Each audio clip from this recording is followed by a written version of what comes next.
First of all, thank you everyone for joining with me today on this online forum on 15,000 futures. After my introduction, we will very briefly hear about 5 minutes each from the co-founder of WithYouWithMe, Tom Moore.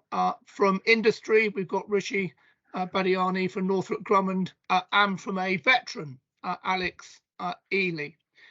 The plan is then to divide us into 3 breakout rooms. That will happen automatically for about 20 minutes, allowing you to question directly representatives from WithYouWithMe, from industry and veterans, on what is a new approach to human asset creation. We'll then come back together and hear from Adrian Holt about, what being part of 15,000 Futures means and how we would like to take this initiative forward. And we should be done and dusted, I hope, by 12:45. I should have said my name is James Everard, ex-Army, president of ABF, the Soldiers Charity, and a real believer in the power of good, as in good ideas, coming from adopted by good people. As background, I think you know this, 15,000 servicemen and women leave the armed forces every year. And 15,000 Futures is about helping these military veterans and their families to find meaningful employment in the tech digital skills arena. And I think what's been so pleasing is that this initiative has also led to a much wider and I think productive discussion on strategic workforce planning with near universal agreement that we all need to find a way to access untapped talent pools, pools of diverse talent, if we are to resolve our growing digital skills gaps. And WithYouWithMe, I have found a way to do this. So 45 minutes of your time today, I think, could make a lifetime of difference to someone else. And I think the real bonus, because this is not about compassion, is that you might find a solution to the ever increasing problem of finding the right talent, filling your digital skills gaps in your work force. It's not as impossible as it seems if you're prepared to try something new. And I think accept 2 basic truths. First, life experience and natural ability is just as valuable as formal qualifications and a very polished CV. And second, that careers can be future-proofed with continuous learning and upskilling. And our aim is to get all UK employers to fill 5% of their open digital roles with reskilled veterans. And I think many of you will know that organisations who have already made this commitment include Capita, Northrop Grumman, Atos, Fujitsu, Leonardo and Leidos, and others I know are actively thinking about it. And I see very little risk for employers. As a social impact organisation, WithYouWithMe provide free aptitude testing and training to individuals for rapid deployment to where you need them. And I think if you validate the model to your satisfaction, then you will have found a new and enduring source of talent. And then who knows, you might then want to wish to expand this approach to other underrepresented groups, or indeed to upskilling your current workforce. So, my pitch is that this is a win-win. A final comment before we go to Tom. John Clifton is the CEO of Gallup, and in a recent essay entitled "Why So Sad?", he noted that the number of people who think that their lives are perfect, a 10 out of 10, has doubled in the last 15 years. The number who have found their lives intolerable, 1 out of 10, has quadrupled. And there is, he notes, a widening inequality of happiness. And we understand why. The cost of living crisis, an epidemic of loneliness, and the workplace, where Gallup suggests that only 9% of people in a workplace actually enjoy what they do or see genuine career development opportunities. And I think the remedy is simple. You seek out new talent, you constantly upskill your workforce, so creating wealth and building friendships, and simultaneously build thriving and happy workplaces, and so eradicate loneliness. And I think we can make this happen. using the model that we're talking about today. Right, I'm going to hand over to Tom now for his 5 minutes. Tom. Thanks, Sir James. Hi, everyone. Can you hear me?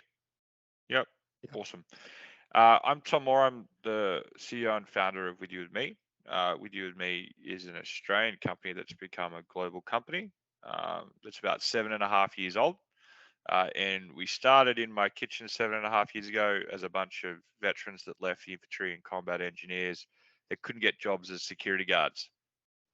And the reason we couldn't get jobs is we didn't understand our strengths, and the market doesn't hire off skills or aptitude-based strengths. It hires off who you know, where you've studied, and what experiences you've had. And if you've left a combat organization, a lot of your experiences on the surface level aren't transferable.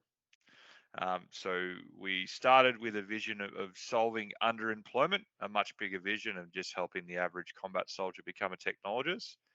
And over the last 7.5 years, we've gone on a pretty traumatic journey on figuring out how to help people identify what their strengths are and helping employers get to skills-based talent acquisition, skills-based hiring, and hiring people based off their strengths and their ability to learn a new skill. All of those things are required to be a competitive employer in the current tight labor market that we find ourselves in, and also to hire our most sought after talent, being technical and digital IT talent. In the grand scheme of things, we'd love to get to a world where someone is hired, trained, and retained based off their potential, linked to what your skills strategy is, your operational need, or your tactical need is. That means the business operates as a software as a service or a platform-based business, where the more you spend with us, the more we can train people from underrepresented groups for free. And that's where our business differs. Why are we in the UK? We came to the UK about 14 months ago at the request of military veterans wanting to access our training and find jobs. And we've been able to build a foundational program that has legs, supported by Capita, Northrop Grumman, and a number of leading companies that are looking not only to just bring in veterans that have security clearance, but absolutely disrupt the way they look at talent management, talent acquisition, talent development, where someone's strengths are always considered, and their strengths are the skills that they've already got and how they could be applied, or the skills that they could learn.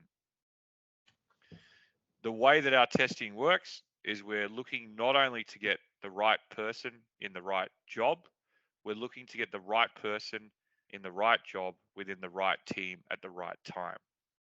If we link those items together, we not only create businesses that have better retention, faster fill rates, better employment satisfaction, and higher productivity, all of those outcomes lead to better profitability.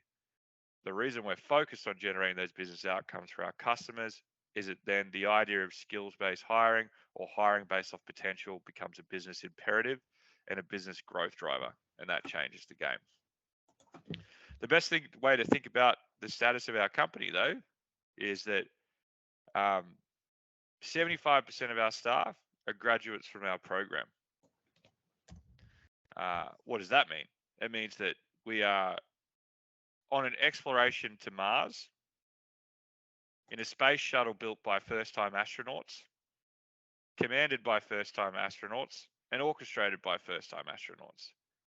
Not everything is perfect, but that's the purpose of challenging the status quo.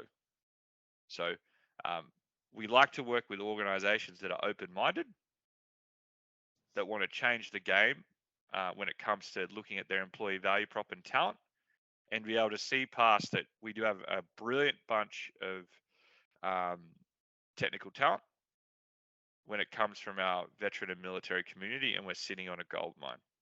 And we're not just sitting on a gold mine of the average signaler or electronic warfare expert that can quickly learn cyber and programming skills.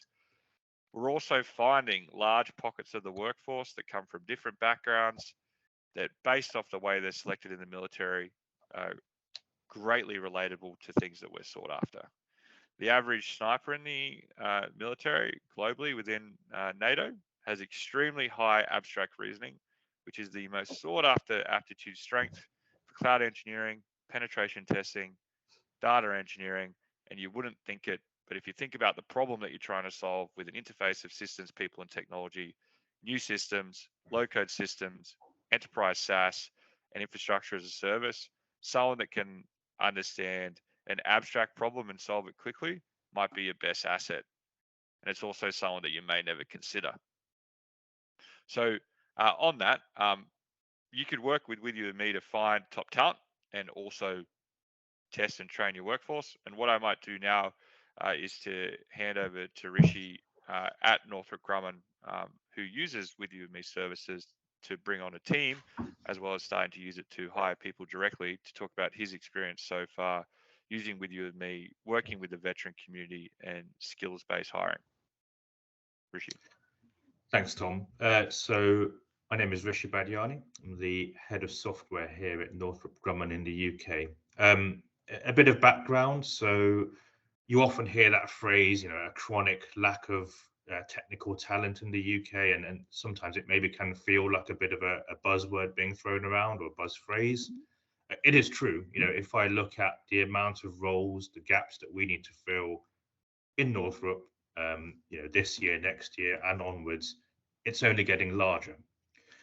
So if I look at how we've approached recruitment before or finding talent, it's been the traditional CV. So someone submits a CV, we look at their skills, what experience have you got? We have an interview, have a bit of a chit chat. And something that we don't get from that experience really is, what's the potential of the actual person? You often walk away from the interview saying, I think that person's got potential, but it's just a gut feeling. It's not a measured thing that you can point at. In the industry that we play in, we need to find the people who have the skills, the people who are, integrating with our teams, and then you add in the requirement to have highest levels of security clearance. So we're instantly filtering down the existing so-called traditional talent pool that exists, which everyone else is fighting over, as well as our competitors. So we're all fighting for the same people, and it just becomes a merry-go-round where we will take someone from our competitor and they will take someone from us, onwards. So you're not actually solving the problem of a lack of technical talent. But actually there is technical talent. It's just in places that you wouldn't ordinarily go looking. So Northrop Grumman has been working with WithYouWithMe in a partnership, and I stress a partnership rather than more like a supplier-customer arrangement, for around just over 12 months now. We have started to onboard people through WithYouWithMe in a squad model. In fact, this evening, we're going to be running another event, which is looking at a direct hiring model. And what we're finding is there are these pockets of hidden talent where people have the appetite and the aptitude and the willingness to learn, and we can nurture people into our business and effectively, to be quite blunt, find talent where our competitors aren't looking, and steal a bit of a march on them. We've got a team of software engineers that we've onboarded over the last few months who are now happily placed on projects. They're working away. And we've started to build more of a direct hire relationship, as I mentioned before.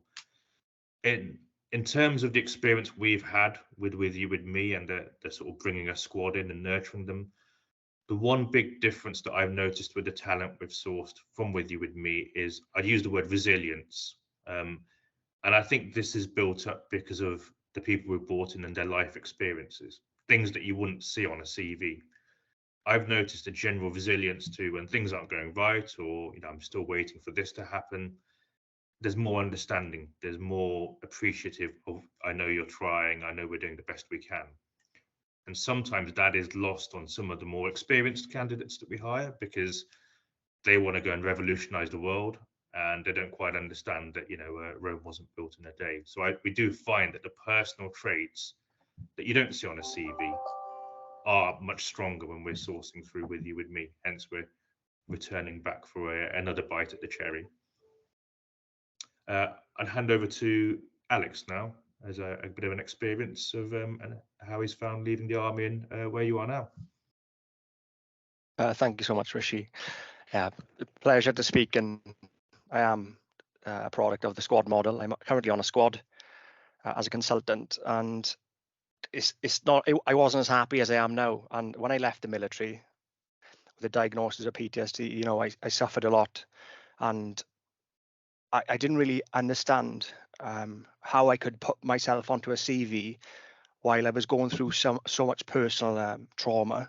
And the last thing that I was able to do was attend any resettlement. I just didn't have the capacity to do that because I was under psychiatric care. So it took me around 2 years to get back on my feet.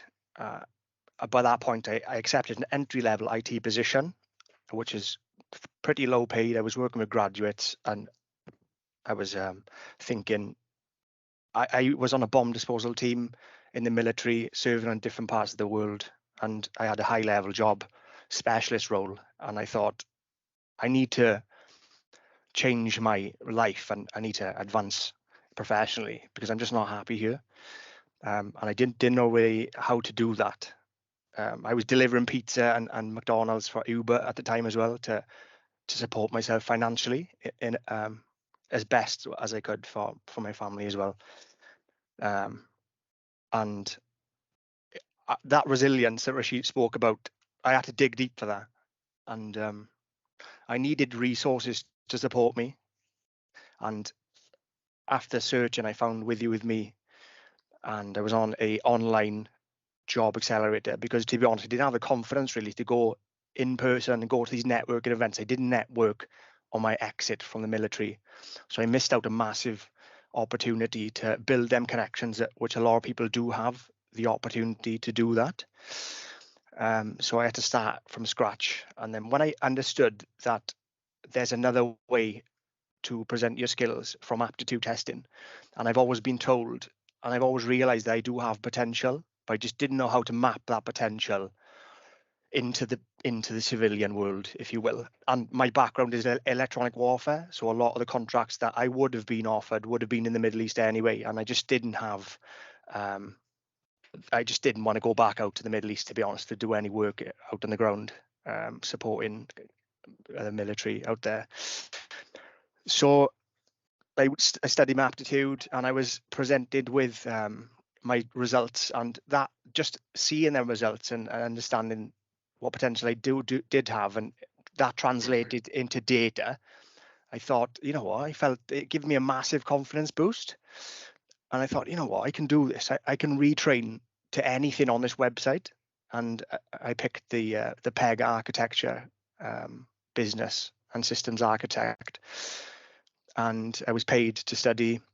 And because I'm multi-skilled anyway, but even in the military, it was easy for me to, with the right support and the right learning materials, it was actually an efficient way for me to build up them skills quickly and into the right position. And with the SFIA framework that I've mapped over, and it shows that I am a qualified manager to level 5. I just didn't know how to.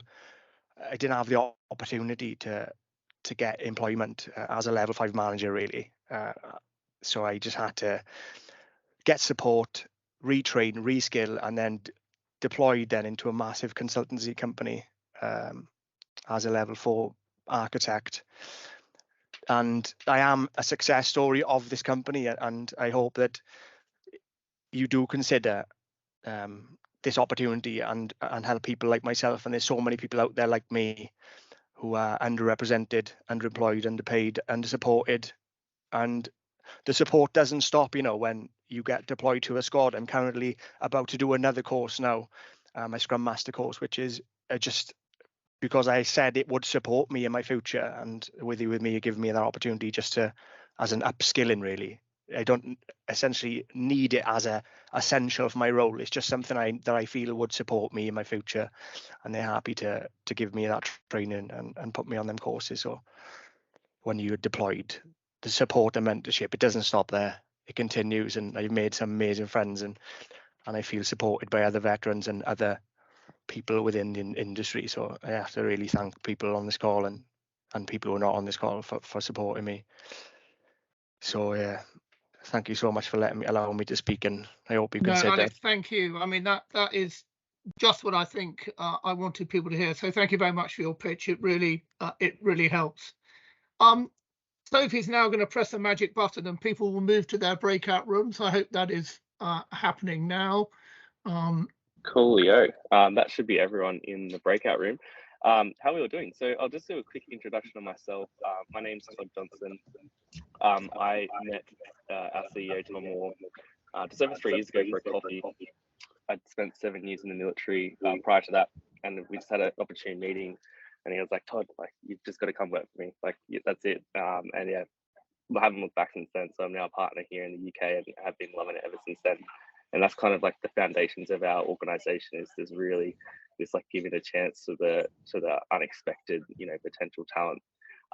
And so with that in mind, I'll let Patrick just share his story as well. I know we just heard Alex's story, which all tugged at the heartstrings quite a lot. But Patrick as well is one of our other squad members, and he's just going to share what he's gone through as a I guess a use case of With You With Me. Sure, thanks, Todd. My name is Patrick Calhan, and I will tell you a little bit about my journey to With You With Me, and now deployed on the squad model with NG. So I did nearly 10 years in the Army, and then I took the decision to leave the Army, and I found a resettlement course in IT. It's something that I always interested in and wanted to do. I found a 6-week intensive on-site resettlement course, which cost a lot of money. Even with some of the money that I was entitled to through my resettlement course scheme, I had to top it up with a bank loan as on top of the course fees. Of course, I had to pay for 6 weeks of accommodation and food because it was somewhere up north that I had to travel up to. This got me into a lot of debt at the time. So after many interviews, after I completed the course, I did the job hunting. So after many sort of interviews, I managed to land a job as a junior IT desk side engineer with a civil engineering company. But unfortunately, about 2 years ago, the pandemic started and projects within the company were scaled down, and ended up furloughed for quite some time. So during this time, I heard about With You With Me through LinkedIn, and thought it was just too good to be true. So I had nothing to lose. I signed up to their website, did all the tests, and I noticed that they offered free programming courses, which is something I was always interested in, and I decided to do them. One day they advertised a job accelerator with Northrop Grumman with a couple of positions for software developers. I applied. And I was invited to the accelerator at the end of last year, and spoke with a couple of guys from Northrop. And I must have said something right, as I came back 2 weeks later with an offer to train as a software developer with You With Me, with the potential to be deployed to NG once all the training was completed. And in October this year, I started with NG and now work as a software developer on a real live project with them. So I just wish With You With Me was around when I first left the Army. I wouldn't have had all the sort of the debt, the anxiety regarding the job marketplace and associated stress with it. So that's my story. Thanks, Patrick. I really appreciate it. So after hearing, I guess, from Rishi, who really represents industry and the problems that we look to solve for our customer base, and then Patrick, who represents the community groups that we serve, I'd love to just like throw the floor open for any questions that you might have for either of them around their experiences through the platform from both lenses. Hi, Todd. It's James. Couple of things on that. Can you hear me all right? Yeah. Yes. Yep. Got you. Yeah. A couple of things on that, and I know exactly what Patrick's gone through. I've done a lot of work with DWP around vets conversion from military into civilian, things like that. Okay, so there's a couple of tips that I would do as an organization. Certainly within DWP, I don't think they're aware of you. Okay, so there are a number of other, let's call it resettlement charities, so on and so forth. Somewhere at your top level, I would make some representation towards DWP to make sure that ex-service personnel that are appearing on the like universal credit radar are aware of this service. Because certainly so I came out of DWP about a year and a half, nearly 2 years ago now. It wasn't there. Okay, so for an organisation, get it on DWP's radar. Is the first one. Yeah, definitely. I think that's so. Yeah, great point. 2 years ago, we weren't in the UK or established, so that's probably why you didn't see us then. And I'm actually working with the DWP job centres currently to get our offer out to every single job centre. So my remit as a partner here is purely public sector, and obviously DWP is in that. So yeah, it's a great shout, and it's our end goal is essentially to have the offer at each job centre. So any of those veterans approaching those centres actually get directed to our program. One further point, if I may, just because it's something. Yeah. Have you heard of the Social Value Act? I haven't, no. Okay, right. The Social Value Act for public procurement, I sat on it in 2012, means that every time the government buys something, okay, part of the bid has to include social value, okay? Yeah. That social value would fit this model. If people, Northrop Grumman bid into the government for contracts, for goodness sake, and all things like that, there's a 10% weighting on social value for public contracts. So if somebody bid into the government, whatever it is, okay, and the IT spend is growing and it's huge, and says, okay, as part of our bid, we're going to take 10 veterans and train them, you'd get a lot of marks on the social value. So there is a commercial imperative to meet that. You have to meet it. It's a stipulation of government contracting now. You must demonstrate social value. This model would fit every employer bidding into government in terms of social value. So if you're not aware of it, it's a bonus. It's a value proposition that you can develop when talking to employers when they're bidding into government. If you're not aware of it, come back to me offline. Yeah, appreciate it, James. I think yeah, of course, and a lot of the bids that we've been involved with, a lot of our customers, their end customer is essentially government too. So Rishi, I saw you nodding your head there. I imagine that you'd be aware of that as well. Yeah, so we do talk about with you, with me, with our customer. I'm just got to be careful about what I say with regards to customer. So we do mention, that we're enabling veterans, neurodiversity, etc. So we're enabling those people to transition into a long and meaningful career. So exactly as you said, James, there is a weighting which is applied to any sort of procurement that's done. And that could be, whether it's reference based or it could be something to do with the environment, like, how you can be eco-conscious. So we do speak about with you, with me, and it's a great lever to be pulling when in front of our customer. Thanks, Richie. I wasn't talking rubbish then. That's good. No, but it does work from a commercial perspective, and I've sat on yours. It does work, doesn't it, in terms of ticking the box? It does, and I think the difference is that here at NG, at least, we're doing something about it. So when we say, oh, we're partnered up, if we do get questions about what does that mean, we actually have people working for us with you, with me. So we're not just talking about this stuff. We're definitely doing it and taking that leap of faith. Cool. Thanks, James. Thanks, Rishi. Still open floor before I maybe ask a few questions as well. Does anyone? Oh, Jackie, hand up. I like how polite that is. Hello.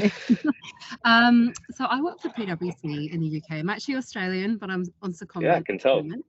A good friend of mine works for your firm, and yeah, I've been following her on LinkedIn and heard all about the company. I guess practically, because we have a lot of tech roles open within PwC and we're recruiting quite hard at the moment. I guess from my perspective, I'm probably more keen to hear about the practical side of things, like how does that actually work from like a role being advertised here to getting someone trained up. And I think the big thing as well is nurturing that person to fit into our organization and putting that time in to really invest into them to give them the best experience as well, and how that whole process generally works. Yeah, great. I'll start off with this with the first part of that question, and I'll hand over to Rishi for the second part. There's quite a bit in there. No, it's good. So our journey that our customers usually go on, actually what they do always go on with us is, so you mentioned you have open tech roles.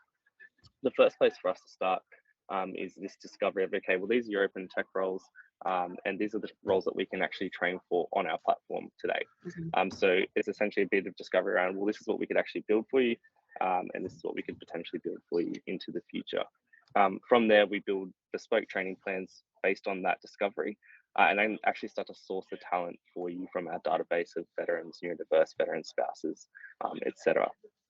We can deliver that talent through a subcontracting model or through a permanent hire model, just depending on, I guess, the arms of the business they're going to be going into and the requirements of PwC too. A lot of government organisations obviously are looking to lend heavily on contingent labour at the moment, and more interested in permanent workforce. A lot of consultancies are happy to just bring in more contingent labour, as that's what they've always done. So again, really depends on the arm of the business and who's actually going to be owning them at the end of the day. From there, as far as programs go in terms of support, really the way our subcontracting model is designed is it's a squad model, as Rishi said, and essentially we build a team. And now this team's built based on aptitude and psychometric testing. So we know that the makeup of the team is going to actually suit the project work that they're going to be going on to.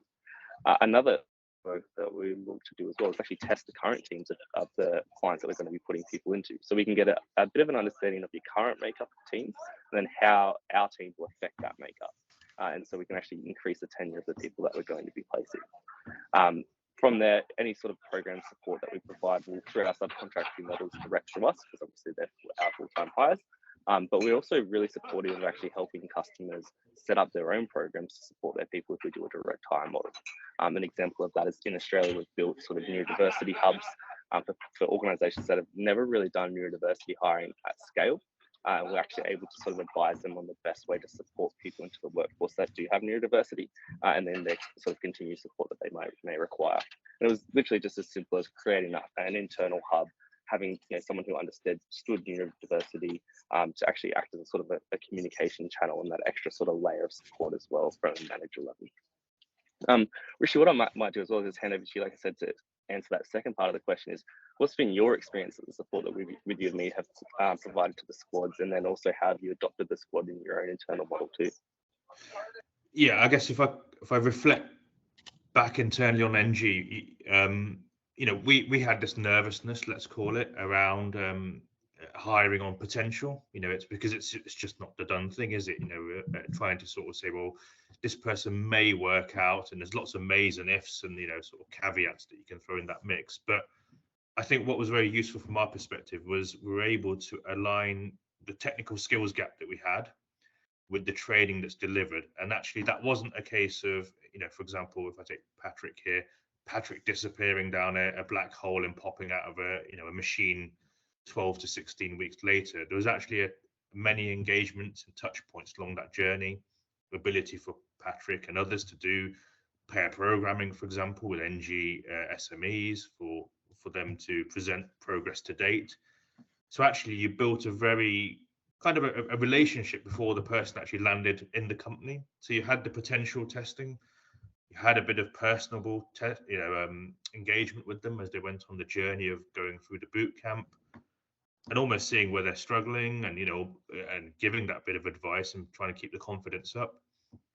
And then small little bits about, you've not started at NG, but actually let's have a get together with the team you're going to be joining and the peers you're going to be joining. So things like that to make sure that everyone was comfortable in terms of where we're heading. And then in terms of the matching of the projects, that became somewhat natural because of the testing that had been done, and of course the training that had been done. So we were always making sure we're training for something which is useful to us, so that when, in this instance, Patrick and his fellow squad members arrived, we're able to deploy them as quick as we can. But you will always have that initial nervousness because it's not a CV-based system where someone's saying, I've got 25 years of this experience with this security clearance, and you say, oh, this person must be good. And actually, if you think about that model, you still take a risk, because I'm sure in any company, we've hired people who've looked great on a CV, been great at an interview, and then you get the person in and you think, who hired this person? So there's always a risk with recruitment. But we just like to see that 2-3 page CV, don't we, to give us that comfort factor. And I think that's just something that we've been molded into doing. Yeah, awesome. Thanks, Rishi. And yeah, just to sort of expand on that sort of bespoke training plan that I mentioned, like Rishi said, there's a few touch points that NG actually got to have with the candidates. We design those training plans in conjunction with the tech requirements for the role, and also build out what we call a capstone assessment. Now that capstone assessment is centered around a business problem that the team that the squad member will actually go into is currently facing. So for example, a data team might build a Power BI dashboard, showing data that they're looking to solve. And it's as simple as showing the technical hiring managers, this is the actual project work that our members are able to complete based on the skills that we've taught them. And it's sort of a validation of, okay, they're actually up to the technical level that we need. Rishi, how did you find that sort of capstone experience, do you think, at NG? I think that is what made us comfortable in terms of this whole process. We had that engagement. It gave us an insight into the person, the way they think, and the way they actually, in this instance, implement code. So you got a real good, you almost got to see the person's work, their homework. And I think that is what really gave us the comfort factor of just not somewhat letting the process go and waiting at the other end to sort of collect the person as they pop out. Awesome, thank you. And thanks, Jackie, for the question. Was there any sort of follow-up from that at all, or was that well covered, do you think? Probably my only question is, do you generally bring resources in, team members in, for specific projects, or can it be a longer term placement? Depending on the time frame. So our squad model is usually a 12-month time frame, and then we encourage the transfer from your temporary worker to your permanent worker. But yeah, it depends on the time frame, depends on the project as well. We're more than open to sort of figuring out what sort of teams will match project work. It's again pretty bespoke as a solution. Okay. Great, thank you. No problem. Any other questions before I sort of start asking the floor some other questions? Anything that you heard today that you sort of want a bit more clarification on from Rishi, Patrick? Cool. So I think one of the barriers, and Rishi mentioned this, was everyone's a little bit hesitant to hiring on potential. One of the barriers that we've found with a lot of our customers is this, I guess, aversion to risk and how they bring people in. So I'd love to get a bit of an understanding, and maybe even from you, Jackie, as well as at PwC, is how are you approaching skills-based hiring at the moment, and is there a sort of a centralized skills function, standardized skills function that PwC uses for this? That's a very good question. I'm not actually in the recruitment team. I'm just coming along here to get a bit more information to go and talk to them. I think, look, for PwC, we have set roles that we are trying to recruit for at the moment. We really have quite high targets of the number of people we'd like to get in around certain. We're definitely targeting certain skill areas because we're planning for that future growth, I guess. Yeah, I couldn't really talk too much to what that framework looks like, to be honest. I might let someone else on the call share their. That's so good. Anyone else anyone else with the sort of skills framework that they've standardized or they've been able to, because that's really forward thinking for any sort of enterprise organization, for sure. I'm going to say a very large enterprise organisation, because I've worked with something that's got gov.uk on the end of it. Civil services skills-based hiring. Oh, fair and open competition. Yeah, all of it is skills-based hiring, pretty much, apart from the senior roles where it's 50-50 skills-based hiring and CV. Yeah. For example, commercial disciplines, it's completely skill-based. And have you found that sort of lended towards you being able to bring in more diverse talent, do you think? Focusing on just skills rather than experience? I think so. It's quite hard as well. The barrier is quite high, to be fair. Yeah, I mean, I look across our teams and we have some very, very diverse talent. Yeah. And obviously civil service is a big ex-military hire as well. But yeah, it works. And I think the government took a view, because it didn't used to be like that. It's taken a view of throwing away bands. You used to have to start at the bottom, work your way up. Now it literally will hire on skills, and a lot of it's softer skills. Yeah. So not that, yeah, you have to be good at commercial or you have to be good at technical or something like that. But at least sort of, I don't know, 60-70% of the assessment is on your softer skills and, all those sorts of things. So I think that's a good position. I look at some of our teams and I think they're really, really good. Yeah.